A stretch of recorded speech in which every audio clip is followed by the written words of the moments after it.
Hey everyone, welcome.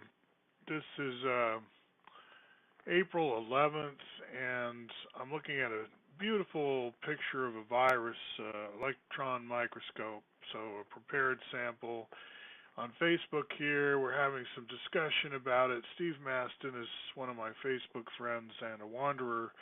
He went to Caltech. He studied a lot of these scientific topics, including cellular biology and virology and crystallography a lot, gemology. He gives us lectures on things like zinc and periodic table and so forth.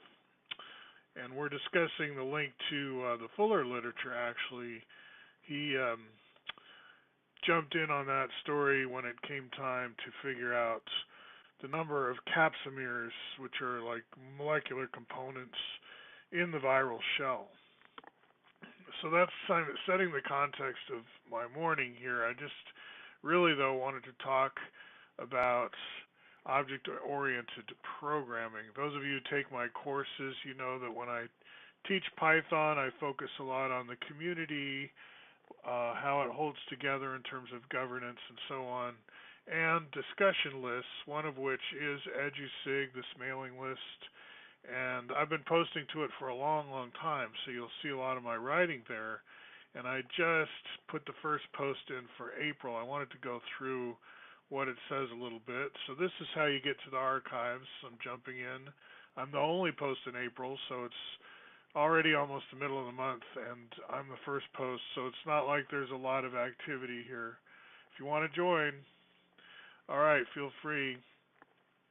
So what I'm asking is, what is an object, polyhedrons, and object-oriented programming? That's what OOP means. Now, I know some of you, like English may not be your first language, and part of the way you're getting into all this stuff is interpreting the Python. You're getting through code a lot of information about math and science and the humanities or whatever we're talking about. There's an angle to this, which is code. So I'm going to look at some code here in a second, but what I'm saying is, of course, literature contains numerous definitions, meaning of object. When we say object-oriented programming, what object? What is this object? Really, it's anything. And so a similar question might be, what is a noun? It's more like a part of speech. So I'm semi-reading, semi-elaborating on this post. Objects are that which the noun names. So which nouns name? That which nouns name. That's what an object is now, or that's what a thing in memory in Python. You could call it a thing. They have memory identification numbers, which are like where they are in memory. So there's a coordinate system, you could call it, an addressing scheme for getting objects in memory, kind of like bricks in a wall in some ways. It's more of a serial. Memory is usually thought of as sort of like bricks, but with a one-dimensional addressing scheme. Sort of. You could say, actually, there's a rows and columns aspect to computer memory. So here's the source code with the polyhedron type as the parent class, right? So I'm highlighting that. And all it does is it's very topological.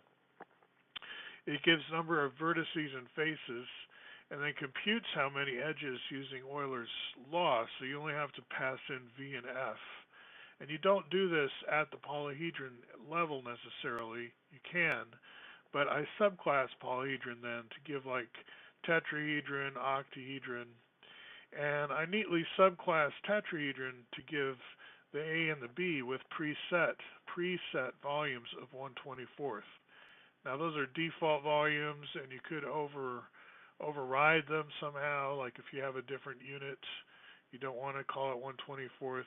This is not so much production code for any particular application as generic boilerplate code to show off how you could do a curriculum with polyhedrons as what you mean by object, at least in this segment, right? Of course, object is meant to be any object, not specifically polyhedra. But the thing about polyhedra is they are concrete. We talk about concrete mathematics. That came out of Stanford to help computer science people understand The Art of Computer Programming by Donald Knuth, right? So the Concrete Mathematics is an actual title. But I like to think too that polyhedrons, being abstract, they're nevertheless, I can hold them in my hands. Here's C60 again, screen test. But like icosahedron, here's a toy, an icosahedron toy. So the curriculum I'm talking about is not necessarily code and only code, right? It's got code as a component. We take for granted that you want to learn to code, but we're not necessarily saying this is a code class. Actually, this might be art school, right? The way I teach it. We just want you to learn the concentric hierarchy. And speaking of which, let me finish with this letter. So the approach to coding I'm advocating is also encouragement for spatial, not just planar visualizations. Euclidean proofs may be more involved. In other words, once you get to polyhedra and you're trying to do proofs, there's maybe you go back to your planar theorems. Like plane geometry avoids the complexity of having actual spatial geometry in the picture. In the Russian curriculum, we had let's see, I have them in my collection. Stereometry, I guess, is what they call 3D geometry. But it's like the world we live in, right? We don't live in flatland.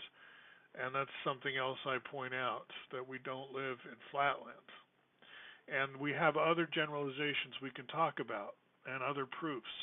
In other words, getting away from just planar geometry, we can talk about V plus F equals E plus 2, which further generalizes, and Descartes' deficit. I talk about both of these things in a previous video. So just to round it out, back to the virus, here we are in my Martian Math curriculum, actually another picture of the virus, and noticing how similar the virus actually looks to these artist conceptions of Martian tripods who feature in War of the Worlds by H.G. Wells.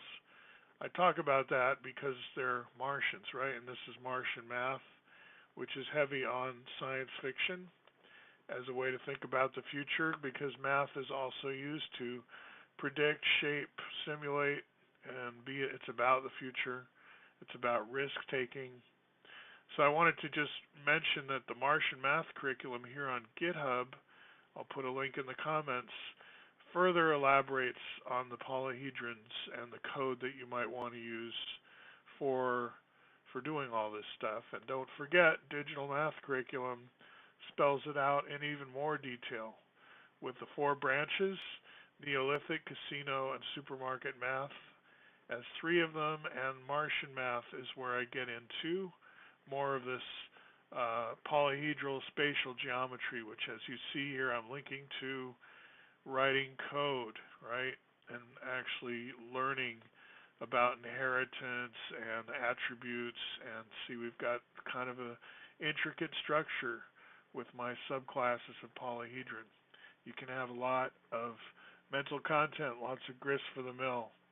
So you could say this is commercial for Martian Math. I've been using my YouTubes to impart that content, and let me know what results you're having.